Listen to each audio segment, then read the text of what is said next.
Hello everyone, welcome to competitive academia. चलिए शुरुआत करते हैं आज के करंट अफेयर क्विज की। आज का हमारा पहला प्रश्न है, इंटरनेशनल माइग्रेशन आउटलुक के संदर्भ में निम्न कथनों पर विचार कीजिए। पहला कथन है, इस रिपोर्ट को आर्थिक सहयोग और विकास संगठन के द्वारा जारी किया जाता है। दूसरा कथन कथन है, 2020 की रिपोर्ट के अनुसार भारत ओईसीडी देशों में प्रवासियों के मामले में शीर्ष पर है। बताना है आपको निम्न में सत्य कथन कौन से हैं। तो आपने आंसर अपना सोच लिया होगा। इसका आंसर है ए। ये जो इंटरनेशनल माइग्रेशन आउटलुक है, इस रिपोर्ट को ओईसीडी के द्वारा जारी किया जाता है। जबकि जो दूसरा कथन है, ओईसीडी देशों में प्रवासियों के मामले में भारत नहीं बल्कि चीन शीर्ष पर है, भारत दूसरे नंबर पर है। व्याख्या देखते हैं। हाल ही में ओईसीडी के द्वारा इंटरनेशनल माइग्रेशन आउटलुक रिपोर्ट 2020 जारी की गई। इस रिपोर्ट के अनुसार भारत आर्थिक सहयोग और विकास संगठन देशों में जाने वाले प्रवासियों की संख्या में और उन देशों की नागरिकता प्राप्त करने के मामले में दूसरे स्थान पर है। चीन इस सूची में 6.5% प्रवासियों के साथ शीर्ष स्थान पर है। अगला प्रश्न देखते हैं, आर्थिक सहयोग और विकास संगठन के संदर्भ में निम्न कथनों पर विचार कीजिए। पहला कथन है, इसका मुख्यालय पेरिस फ्रांस में स्थित है। दूसरा कथन है, इस संगठन में केवल यूरोपीय देश सम्मिलित हैं। और तीसरा है, इस संगठन का प्रमुख उद्देश्य विश्व भर में लोगों के आर्थिक और सामाजिक कल्याण में सुधार लाने वाली नीतियों को बढ़ावा देना है। पूछा गया है, निम्न में सत्य कथन है। तो पहला कथन इसमें सत्य है, इसका जो मुख्यालय है वो पेरिस फ्रांस में है। अगर आप दूसरे कथन को ध्यान से देखेंगे तो इसमें पूछा गया है कि केवल यूरोपीय सदस्य, और जहां पर कोई भी एक्सट्रीम वर्ड आता है कि कोई भी नहीं या केवल, तो वहां पर आपको बहुत ध्यान से सेंटेंस को पढ़ना है। और ज़्यादातर ऐसे जो सेंटेंस होते हैं वो गलत ही होते हैं, ऐसे जो कथन होते हैं वो गलत ही होते हैं। तो यहाँ पर भी वही है, ये कथन गलत है। तो पहला कथन सही है, दूसरा गलत है, तो ये नहीं होगा। अगला देखते हैं, इस संगठन का प्रमुख उद्देश्य विश्व भर में लोगों के आर्थिक व सामाजिक कल्याण में सुधार लाने वाली नीतियों को बढ़ावा देना है। तो ये एक कॉमन सा कथन है, जिसमें अगर आप नाम देखेंगे संगठन का आर्थिक सहयोग और विकास, तो कहीं ना कहीं ये आर्थिक सहयोग और विकास को बढ़ावा देगा। तो तीसरे कथन में भी यही कहा गया है।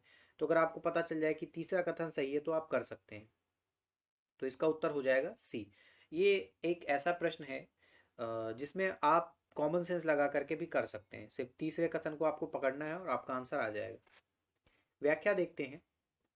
आधिकारिक रूप से 30 सितंबर 1961 में एक कन्वेंशन के प्रवर्तन में आने पर ओईसीडी की स्थापना हुई थी, और ये कन्वेंशन 1960 में साइन किया गया था और 61 में इस पर सहमति बनी और ओईसीडी की स्थापना हुई।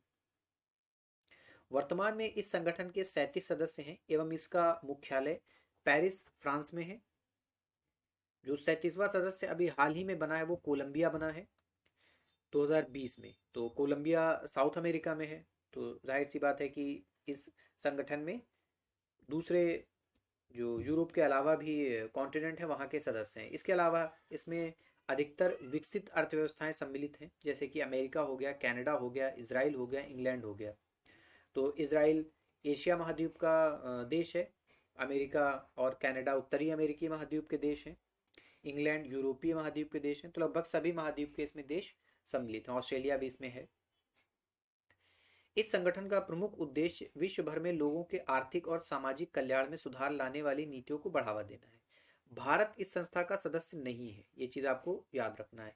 कोई भी संगठन अगर आप पढ़ते हैं तो उसमें ये चीज आपको जरूर ध्यान रखना है कि भारत उसका उस संगठन का सदस्य है या नहीं है, साथ ही स्थापना कब हुई थी और उसका जो हेडक्वार्टर है वो कहाँ पर है। अगला प्रश्न देखते हैं, stand of anti tank missile Sant missile के संदर्भ में निम्न कथनों पर विचार कीजिए। पहला कथन है, इस मिसाइल को स्वदेशी रूप से डीआरडीओ के द्वारा विकसित किया गया है। दूसरा है, यह सतह से सतह पर मार करने वाली मिसाइल है। और तीसरा है, इस मिसाइल में लॉन्चिंग से पहले तथा बाद में लॉक ऑन की सुविधा दी गई है। तो आपने आंसर अपना सोच लिया होगा। इसमें जो पहला कथन है वो सही है और जो तीसरा कथन है वो सही है। तो इसका उत्तर हो जाएगा केवल दो। पूछा गया है असत्य कथन। प्रश्न में आपको ये भी ध्यान देना है कि सत्य पूछा गया है या असत्य पूछा गया है। तो जो दूसरा कथन है वो असत्य है। ये सतह से सतह पर मार करने वाली मिसाइल नहीं है, बल्कि हवा से सतह में मार करने वाली मिसाइल है। व्याख्या देखते हैं इसकी। हाल ही में भारत में ओडिशा के तट से संत मिसाइल का सफल परीक्षण किया गया। संत का फुल फॉर्म है stand of anti tank missile.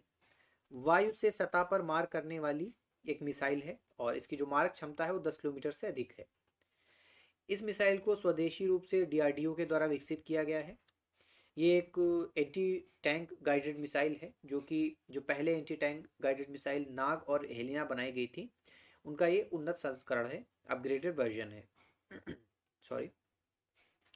इस मिसाइल को भारतीय वायुसेना के लिए विकसित किया जा रहा है, जिसमें लॉन्चिंग से पहले तथा बाद में लॉक ऑन की सुविधा दी गई। तो ये सबसे इंपॉर्टेंट इस मिसाइल के बारे में इंफॉर्मेशन है कि जो पहले नाग और Helina anti tank guided missile दी गई हैं, तो उसमें आप टारगेट पहले से सेट कर सकते हो लॉन्चिंग से पहले। लेकिन इसमें ये है कि लॉन्चिंग के बाद भी आप टारगेट अगर एक बार आपने सेट कर दिया है लेकिन बाद में टारगेट मूव कर जाता है लॉन्चिंग के बाद, तो आप टारगेट को रीसेट कर सकते हो। तो इसमें लॉन्चिंग से पहले और बाद में लॉक ऑन की सुविधा दी गई है, जो कि पहले वाले वर्जन में नहीं दी गई थी। तो ये इसका इंपॉर्टेंट पॉइंट है। अगला प्रश्न देखते हैं। हाल ही में पर्यटन मंत्रालय के द्वारा जारी की गई पर्यटन सांख्यिकी रिपोर्ट 2020 के अनुसार घरेलू पर्यटकों को आकर्षित करने के मामले में शीर्ष पर कौन सा राज्य है?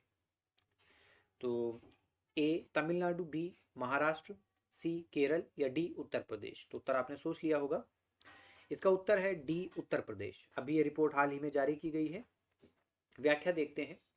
इस रिपोर्ट के अनुसार 2019 में उत्तर प्रदेश घरेलू पर्यटकों को आकर्षित करने के मामले में शीर्ष पर रहा है। ये घरेलू पर्यटकों की बात हो रही है और 2019 में लगभग 53.6 करोड़ घरेलू पर्यटकों ने उत्तर प्रदेश का दौरा किया, जो कि कुल यात्रियों का 23% है। इसके बाद दूसरे नंबर पर तमिलनाडु का नंबर आता है और तीसरे पर आंध्र प्रदेश है। अब अगर हम विदेशी पर्यटकों को आकर्षित करने के मामले में देखते हैं तो तमिलनाडु शीर्ष पर है। 68 लाख लोगों विदेशी पर्यटकों ने वहां पर विजिट किया 2019 में। महाराष्ट्र दूसरे नंबर पर है 55 लाख के साथ और उत्तर प्रदेश तीसरे नंबर पर है। यानी कि उत्तर प्रदेश घरेलू पर्यटकों के मामले में पहले स्थान पर है, जबकि विदेशी पर्यटकों के मामले में तीसरे स्थान पर है। अगला प्रश्न देखते हैं। हाल ही में चर्चा में रहा ओसिरिस रिक्स क्या है? ए एक अंतरिक्ष यान, बी कोविड-19 की वैक्सीन, सी हाल ही में खोजा गया एक क्षुद्र ग्रह या फिर डी एक सुपर कंप्यूटर। तो उत्तर आपने सोच लिया होगा। इसका उत्तर है ए एक अंतरिक्ष यान। ये नासा का एक अंतरिक्ष यान है, जो कि बेनू क्षुद्र ग्रह से नमूने एकत्र करने के लिए भेजा गया था 2016 में। व्याख्या देखते हैं। यह नासा के द्वारा प्रक्षेपित एक अंतरिक्ष यान है, जिसने हाल ही में बेनू क्षुद्र ग्रह की सतह को स्पर्श किया तथा सतह से नमूने एकत्र किए।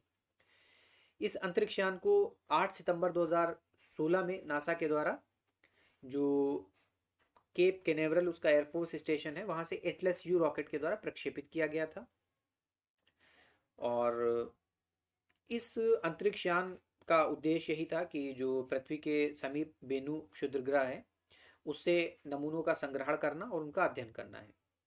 इस मिशन का उद्देश्य क्षुद्र ग्रह पर वातावरण और उसकी बनावट के संबंध में सटीक जानकारी एकत्र कराना है। जैसा कि आपको पता है, जो क्षुद्र ग्रह हैं ये तभी बने थे जब हमारे ग्रहों का निर्माण हुआ था। तो इनसे नमूने एकत्र करके ये देखा जा सकता है, ये पता लगाया जा सकता है, स्टडी की जा सकती है कि जो शुरुआती प्रारंभ में जो तत्व थे वो कौन से थे, किन तत्वों का कंसंट्रेशन ज्यादा था और कैसे हमारी पृथ्वी का निर्माण हुआ।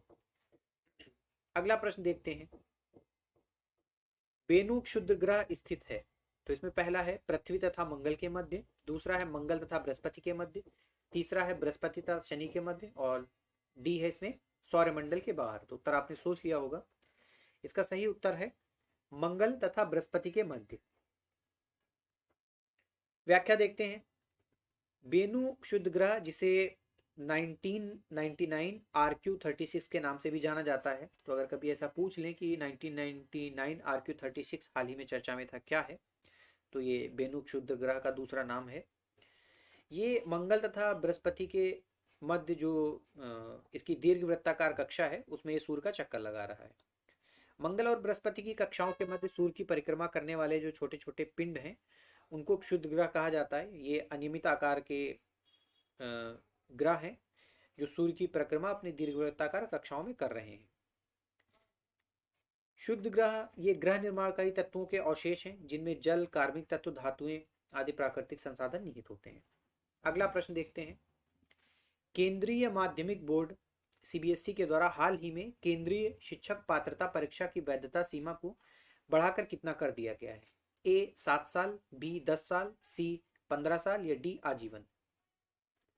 तो इसका उत्तर है डी आजीवन, जो कि पहले 7 साल था उसे बढ़ाकर अब आजीवन कर दिया गया है। व्याख्या देखते हैं। केंद्रीय माध्यमिक शिक्षा बोर्ड के द्वारा केंद्रीय शिक्षक पात्रता परीक्षा की वैधता सीमा जो कि 7 वर्ष थी उसको बढ़ाकर आजीवन कर दिया गया है। और ये जो परीक्षा है ये सीबीएसई के द्वारा साल में 2 बार आयोजित कराई जाती है। अगला देखते हैं प्रश्न। केंद्रीय स्वास्थ्य एवं परिवार कल्याण मंत्रालय की एनीमिया मुक्त भारत कार्यक्रम के अंतर्गत किस राज्य को शीर्ष स्थान प्राप्त हुआ है? ए हरियाणा, बी केरल, सी तमिलनाडु या डी गुजरात? तो इसका उत्तर है ए हरियाणा। व्याख्या देखते हैं।